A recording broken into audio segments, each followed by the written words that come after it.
Is AI the end of YouTube, and what is the future for content creators? There has been so many AI innovations and so many new AI tools to help elevate the YouTube game just in general. And just today we are seeing Google VO3 be released, and it looks absolutely incredible. A lot of people are saying it is actually the beginning of the end for Hollywood. It allows regular old content creators like you and me to have access to Hollywood grade scenes and allows you to create anything that you could possibly think of. So, first of all, what does this mean for YouTube? Let's be real. AI channels are already taking over YouTube. A great example of this is when the POV You Wake Up Shorts niche was happening. Basically, it's a niche where a user can generate a video of a person who is in a different time period through their perspective. Since this niche was so easy to create with AI, you had so many people who were posting sometimes even multiple times a day completely automatically. And we can see that happening as well in this channel over here, Tech Joint. You can go check it out yourself. They're creating 20-hour, sometimes 2-hour and 30-minute videos completely on autopilot, sometimes several times a day. And experts say by 2030, which is only 5 years away, up to 99.9% of all online content could be AI.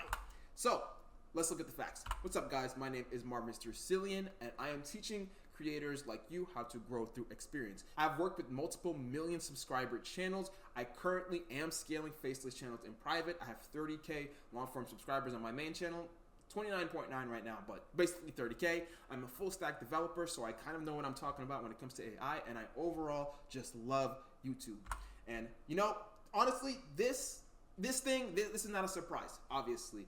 Brands have always equal longevity. There is a person who is listed right here. He is called Dan Coe, and he has been pushing the one-person business on YouTube for a very long time. He believes that personal brands are an ideal way for you to secure your future, especially in the content creator economy. And Kevin John, another well-respected YouTube strategist, has said that anyone can copy your product, your price, and your tech, but you know what they can't copy? Your story, your face, and your voice. So if you're serious about building a defensible business, build a personal brand that people want to follow, and long form is your stage. So now the future, it looks like, is to build a good, solid personal brand. So how is AI shaping the way that we create content? First of all, it's the tools. The current video production pipeline is currently being taken over by AI tools, from the idea to the thumbnail. First, let's take a look at the ideation phase, right? We have two tools here that's listed, vidIQ and 1 of 10, which both use AI in order to help you come up with ideas. So in 1 of 10 specifically, you know, it uses AI to help you come up with titles as well as thumbnails. For scripts, we're seeing subscriber.ai, which is an AI tool that allows you to make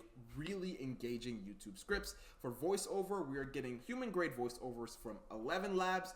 And if you've used it, it sounds amazing. Sure, it needs some tweaking here and there, but if you use it well enough, it can sound like a human. For editing, we are seeing Opus Clip. I don't think there is a really good quality AI tool for editing that edits a video from front to end 100%, but I think that may change in the future. I just don't see anything for that right now. And for the thumbnails, we are seeing something like Pixels AI. And it's important to note that these types of tools are not just low quality trash. These tools are helping YouTubers gain hundreds, if not millions, of views with their generated content, from scripts to thumbnails to voiceovers. So don't think for a second, just because people are using these tools, that it means that their content is low effort or low quality. Because of these kinds of tools and just AI in general, we are seeing a reduction in labor. We're going to see less artists, less thumbnail artists, because at the end of the day, AI is going to help these people do their jobs better and faster than the others. AI is also encouraging low effort content. As you can see, the POV You Wake Up niche, if someone is able to recreate this type of video without much effort, you're going to hit a point where the market gets really saturated. And people don't care. Why? If you think that people don't watch AI content or low quality content or low effort content, I need you to change your mind on that completely, because people don't care. People don't care, okay? People will watch whatever they want to watch, and it may look like some garbage, but they will still watch it. People will still watch it. And what does YouTube think of this? YouTube kind of cares. Here we have a thread from MonoStrategy, another well-respected YouTube strategist. on Twitter. Basically, on May 12th, he said, hopefully this is the beginning of the end for YouTube automation. He's talking specifically about low effort content. He says here, YouTube automation is hurting high quality content a lot. You have no idea how much, and as a result, it's costing YouTube a lot on all aspects. Unfortunately, this would be quite a mountain to climb. Bad news, I'm still figuring out how to prove some of the more complex parts of the problem objectively. Good news, YouTube is taking it very seriously. So over here, we can see that YouTube is aware that their market is being flooded with low quality, low effort content, and it actually is hurting them, whether that be through advertisers or some other way. I don't know, I'm just guessing stuff. Mono says that hopefully he'll be able to say something around Q2, but so far it looks like YouTube is aware of the problem, but they don't necessarily have a solution for it, and we have no idea what they are implementing for the near future. So here is what you can do, and here is the creator advantage. Focus on your humanity. Focus on the human connection and the personality behind your brands or the YouTube channels that you are scaling or deciding to start scaling. You need to focus on authenticity, storytelling, and trust. So same thing as back over here with Dan Coe, where basically he says, start a personal brand, build a defensible business, build something that can't be easily replaced. I'm agreeing with that same aspect where you should focus on building your community, building your authenticity, your storytelling, your trust, having people understand not only do you exist, but also you have a lot of value to offer them that only you can offer to them. Building an irreplaceable community around that as well will also keep your longevity. So what about my personal take?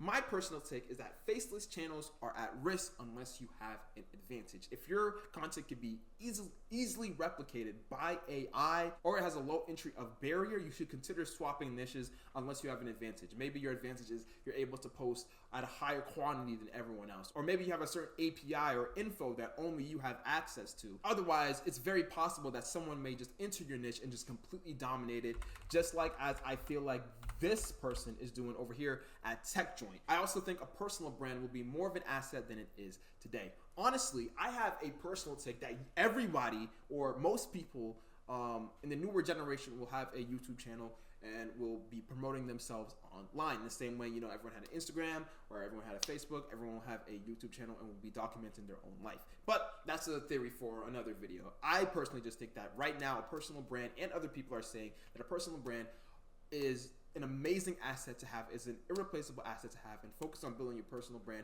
and giving out a lot of value, as much value as you can right now. Another thing is that I feel like AI is creating just more accessible. People right now have a much better advantage to create something impactful than they did a few years ago. I see AI creating more accessible the same way that music became more accessible when we switched from analog to digital. So now anyone can make beats on the internet, and in the same way now everyone can make movies, they can make TV shows, they can do whatever they want, especially with this new VO3 model.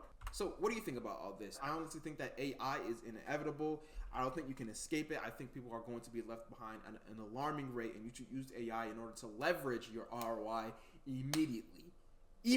Unfortunately, it did scrape the entire internet without consent of other people. That's a problem.